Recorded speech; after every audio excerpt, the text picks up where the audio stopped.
पूर्वी हं, स्वयंपाक करणं हं. हे एक स्त्रियांचंच क्षेत्र मानलं जायचं. म्हणा. आणि आता अशी वेळ आहे की you are a celebrity chef.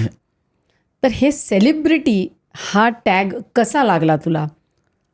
Yes, असं तू बोलली की वी स्टार्टेड की आम्ही जेव्हा कॉलेज चालू केलं तेव्हा सगळे विचारायचे, "अरे तू बावर्ची बनणार का? आणि काय तिकडे कुकिंग लागतं, आपल्या घरी करतात तसं आहे." So that's how we started की बाबा जेवण बनवणं वगैरे. आणि मग स्लोली त्याचं जसं when I started work for various hotels, तेव्हापासून मग कळायला लागलं बाकीच्यांना सगळ्यांना की नाही ह्याच्यात काहीतरी आहे, ह्याच्यात पोटेन्शियल आहे. ही इंडस्ट्री अशी वर्कआउट होते आणि त्याचं पोटेन्शियल आहे. And that's how it all started. म्हणजे पीपल स्टार्टेड बिलिव्हिंग की बाबा नाही ही इंडस्ट्री चांगली आहे. मग त्यात वेगवेगळे सब्जेक्ट्स येतात आणि तसं. So that is how it started. आणि celebrities basically I started working with Taj London where I started my career. आणि तिकडे मी खूप साऱ्या सेलिब्रिटीजना स्वतः सर्व केलं.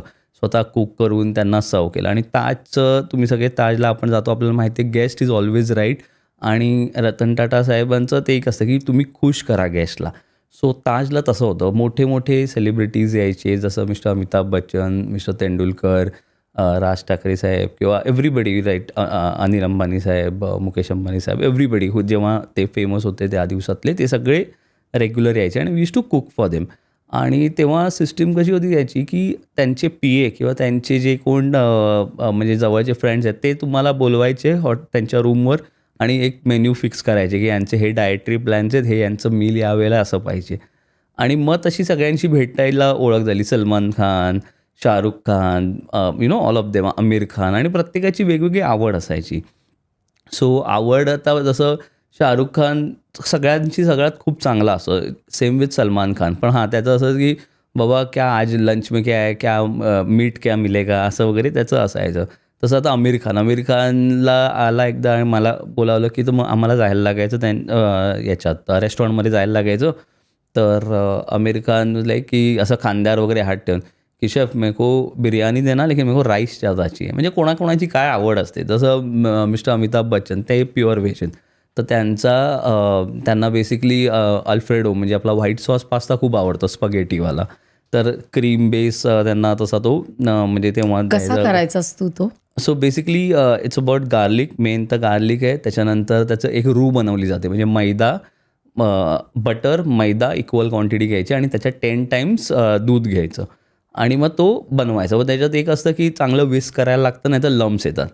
आणि then might you add cheese, you add cream, depend. आता तसं थोडंसं मॉडर्नाइज झालं त्यामुळे ते असं आणि चीज घालून with spaghetti. He use to like with spaghetti असं. आता सचिन तेंडुलकर तर नॉर्मली कसं आहे ताजला सगळे ब्रेकफास्ट बुफे असायचा. आणि मग ते जेव्हा लंडनमध्ये मॅचेस आहेत लॉर्ड्सला किंवा ओव्हलला, तर ते दिवसभर म्हणजे मॅचला द्यायचे पण सकाळी ब्रेकफास्ट इकडे करायचे. तर त्यांचा बुफे लागलेला असायचा. सो प्रत्येकाच्या वेगवेगळ्या आवडी होत्या. म्हणजे तेव्हाचे स्टार कोण होते ते Ganguly. Ganguly was very chill. असं काय त्याचं काय नाही. राहुल द्रविड 4 दिवसांनी पण काय खाईल ना हे त्याला माहिती असतं. म्हणजे तो खूप पर्टिक्युलर आहे की मी हे म्हणजे हेच खाणार, हे म्हणजे हेच खाणार. जसं सचिन तेंडुलकर की हां, स्क्रॅम्बल्ड एग पाहिजे किंवा पोस्ट एग पाहिजे, whatever he like he like see food more. But सकाळी ब्रेकफास्टला पण तेव्हा त्याला फक्त तेवढं द्या, त्याच्याशी बोलू नका. Is into his own zone जेव्हा मॅच असते. नाहीतर एवढी तुझ्या खांद्यावर हात ठेवून वगैरे पण बोलेल. मला एकदा बॅट पण त्याने दिलेली पकडायला आणि असं त्या लेवलचं. ती ॲडिडासची बॅट होती ज्याने आय गेस त्याने 10+ सेंचुरीज मारलेल्या 2010मध्ये. सो पण ते कधी जेव्हा मॅचेस नाही आहेत असं. सो वीरेंद्र सेहवाग आहे, झाहीर खान आहेत, हे सगळे हे फूडी आहेत. Zaheer Khan is like very foodie, Sehwag is very foodie. So असे वेगवेगळे एक्सपिरियन्स येतात. ही क्लिप शेवटपर्यंत बघितल्याबद्दल खूप खूप धन्यवाद. संपूर्ण एपिसोड बघण्यासाठी खाली दिलेल्या लिंकवर क्लिक करा आणि सर्व काही चॅनलला सबस्क्राईब करायला विसरू नका.